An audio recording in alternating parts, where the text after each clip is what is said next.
Claire Harrison, The Attic, Suffocation. The movie wastes no time establishing its horror. Claire Harrison is the first victim, and her death sets the tone for everything that follows. She's upstairs in her sorority house bedroom, packing to leave for Christmas break when the killer strikes from the shadows. He attacks her suddenly and violently, catching her completely off guard. The killer wraps a plastic bag over Claire's head and pulls it tight, suffocating her as she desperately struggles to breathe. What makes this death so painful is how prolonged it is. Claire claws at the plastic, gasping for air that won't come, her face distorting against the clear material. She fights with everything she has, but the killer is relentless and much stronger. Her movements become weaker and more frantic until she finally goes limp. But here's the thing that makes this kill absolutely disturbing. The killer doesn't just murder Claire and leave. He carries her body up to the attic and places her in a rocking chair near the window, posing her like a grotesque decoration. Her dead eyes stare out through the glass while her housemates search for her downstairs, completely unaware that she's been dead above them the entire time. This death evolves Black Christmas from a typical thriller into something far more sinister by showing us that this killer isn't just violent. He's theatrical and twisted. But Claire's nightmare was just the beginning. Mrs. Mack, the brutal hook. After Claire disappears, life continues at the sorority house,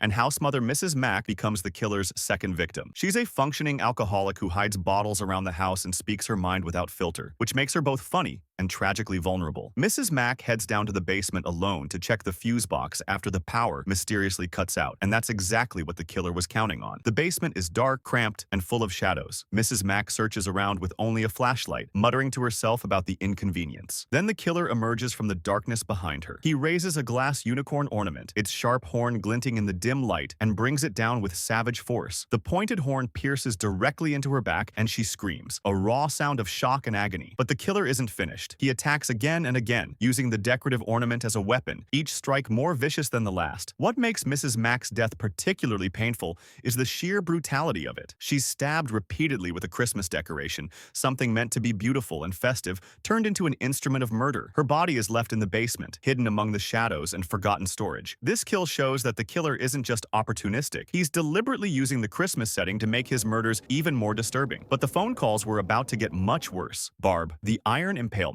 Barb is the sorority house's resident cynic, the girl who drinks too much, mocks everything, and uses dark humor as a shield against the world. After Mrs. Mack disappears and tension fills the house, Barb stays behind when the other girls leave, too drunk and stubborn to take the threat seriously. She passes out in her bed upstairs, completely vulnerable and alone. That's when the killer makes his move. The killer enters Barb's room silently while she sleeps off her alcohol-induced stupor. He approaches the bed with a fireplace iron rod, a long metal implement with a sharp point designed for stoking fires. Without hesitation, without mercy, he raises the iron high and drives it downward with tremendous force. The pointed end pierces through Barb's torso, stabbing completely through her body and into the mattress beneath. She wakes in that instant of penetration, her eyes flying open in shock and incomprehension. What makes Barb's death so incredibly painful is the image of her impaled on her own bed, the iron rod jutting through her body like a grotesque stake. She's pinned there, unable to move, dying slowly as blood spreads across her nightgown and sheets. The girl who joked about everything, who used sarcasm to cope with fear, dies alone and terrified in what should have been the safest place. This death shows the killer is escalating, becoming bolder and more savage with each murder. But Barb's boyfriend was about to face something even worse. Patrick.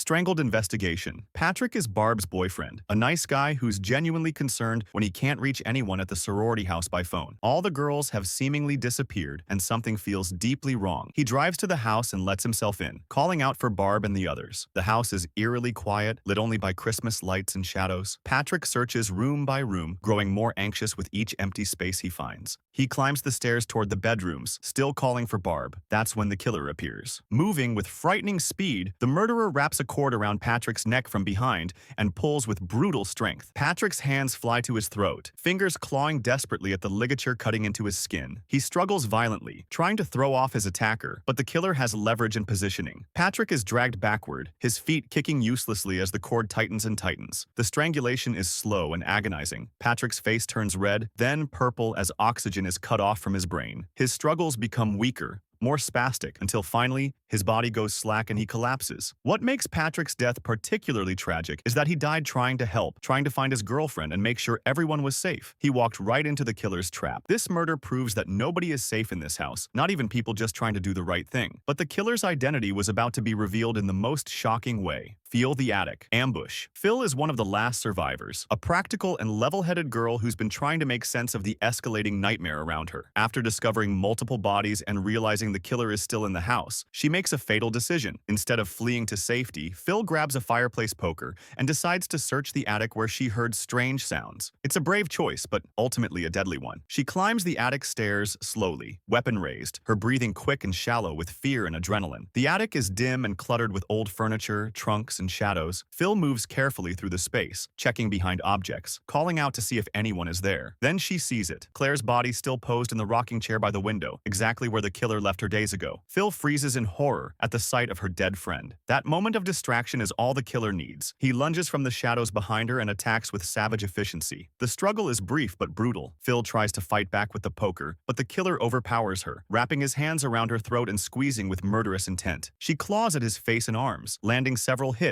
but it's not enough. The killer strangles her until she stops moving, then drags her body deeper into the attic to hide alongside Claire. This death shows that even armed and prepared, the sorority sisters are no match for the killer's strength and madness. But one girl was still alive, and she was about to face the most terrifying revelation. Lieutenant Fuller, the final shock. Lieutenant Fuller isn't a sorority sister. He's the police officer who's been investigating the murders and trying to protect final girl Jess. After tracing the killer's obscene phone calls, the police make a horrifying discovery.